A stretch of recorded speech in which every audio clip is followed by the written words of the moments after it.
Hello everyone and welcome back to my channel.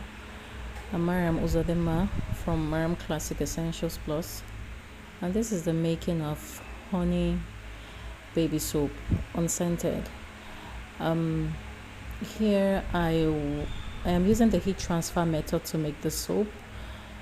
Here I am adding in my hot lye solution to my butters, tallow and palm kernel oil.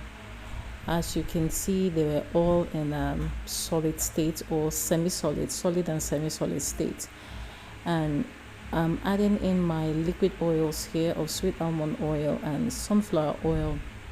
Now, sweet almond oil is one of the oils that I always love to add to my honey baby soaps because it is one of the best oils that you can use on the baby's skin. It keeps the baby's skin so soft, mild and gentle, and it helps to soften, smoothen and keep the baby's skin very radiant. It's actually a very good additive for soaps, baby soaps especially.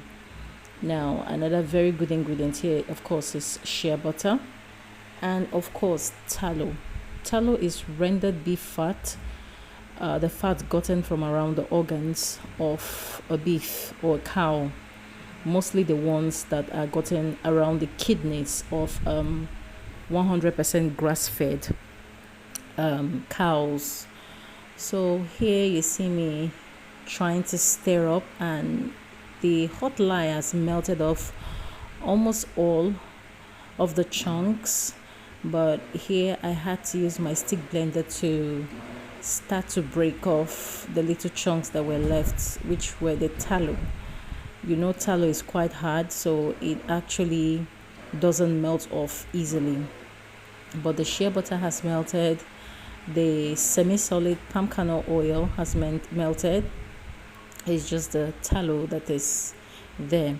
Now, tallow is actually a very good additive to soap. It helps to harden your bars naturally without you introducing any hardener, because this is a natural handmade soap. It also helps to like treat and moisturize deeply skin, because tallow is actually the closest fat that is actually, it's almost similar to our skin sebum, so it's actually very good for the skin. Now you see me wearing my gloves here. Frankly, when I started this, it was just like at the spur of the moment. I was like, I just had to make this soap. So I had my glasses on all the time because I was prepping for soap making, but I did not remember to wear my gloves for some reason. Maybe because I was distracted because of my baby that was strapped on my back, because she was my last baby was on my back. Most times when I do my soaps, she's always with me, she's always on my back.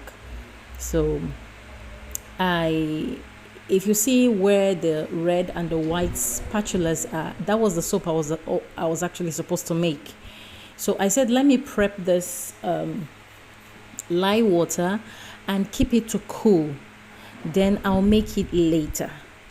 But on the other hand, my mind told me, why not just do the heat transfer method and get the soap over and done with?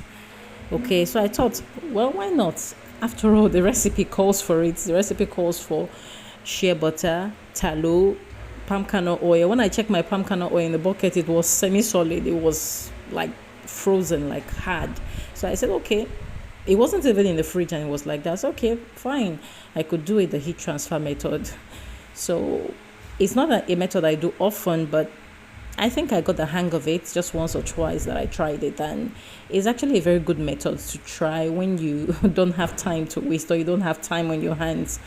But of course, there has to be certain selections of oils, butters and fats that you want to add. Maybe you're adding lard, you're adding tallow, you're adding shea butter, cocoa butter, coconut oil, that is like the hard ones, Crisco. Yes, so you can be able to, like, that's Crisco shortening, vegetable shortening. You can use the heat transfer method. It's a very good method for you to use. So here I'm still trying to break off the remaining chunks that are left inside the butter. You see, it came out very beautiful creamy color. I love this color. I love it so much. So here I was stirring to check for one, trace, and two, of course, to see the consistency where I was at my trace, whether it was light or medium. Here I was already at light to medium trace. It was almost at medium trace here. And this is a honey soap. I just realized that I had not gotten out my honey or even diluted it with water. I was like, wow. Because this soap, I was like, let me just make this soap and get it out of the way. Then I'll concentrate on the other one where my stick blender is right now. Because the other one is a more, I won't say it's a complex soap, but it has more additives. And when you're adding more additives, especially the ones that have sugar in it, you have to be very calculative and be fast. Else, you wouldn't be able to work properly. So I had to just make the soap.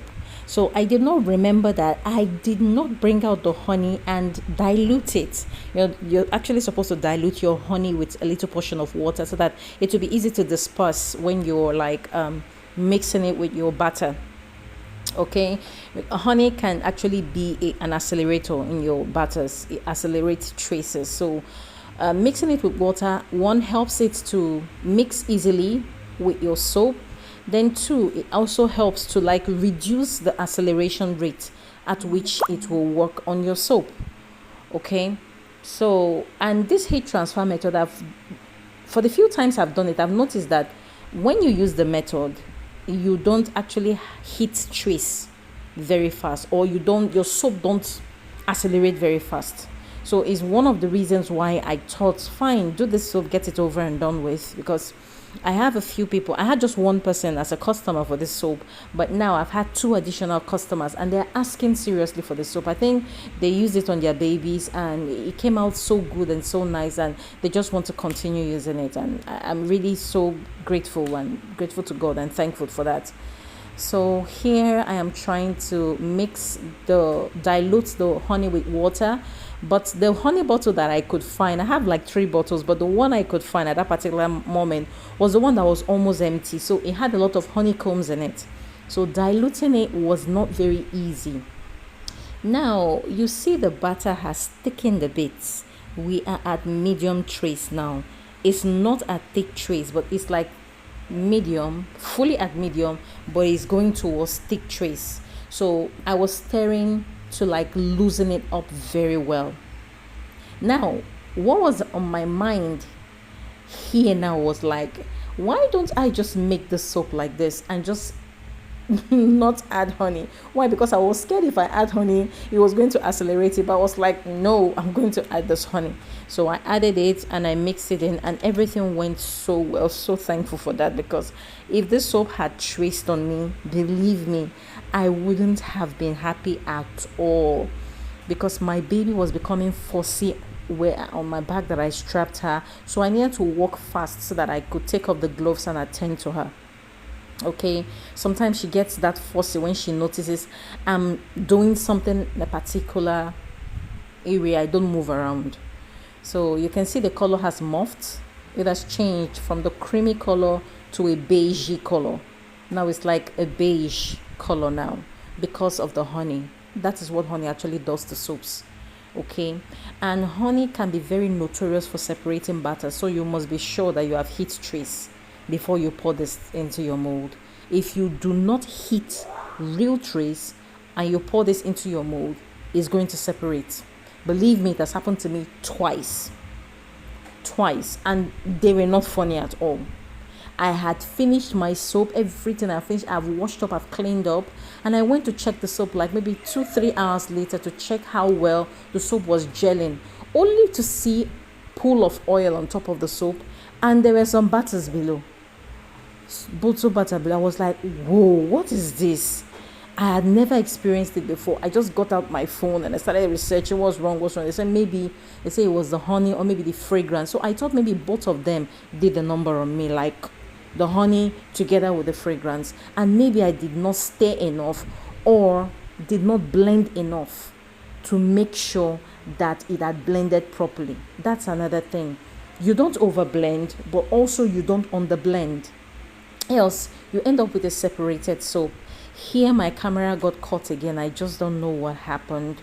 And this is the soap after it's been cut. I'm sorry I did not video the unmolding and the cutting of the soap because my phone keeps giving me issues, and I think I need a camera now. Now this is fruit soap that I made on the same day I made the honey soap. That's why I'm actually showing you this one. This was the soap that I was saying that I was supposed to make before the honey soap. I thought, let me just make it. So thank you very much for watching. Thank you so much. God bless.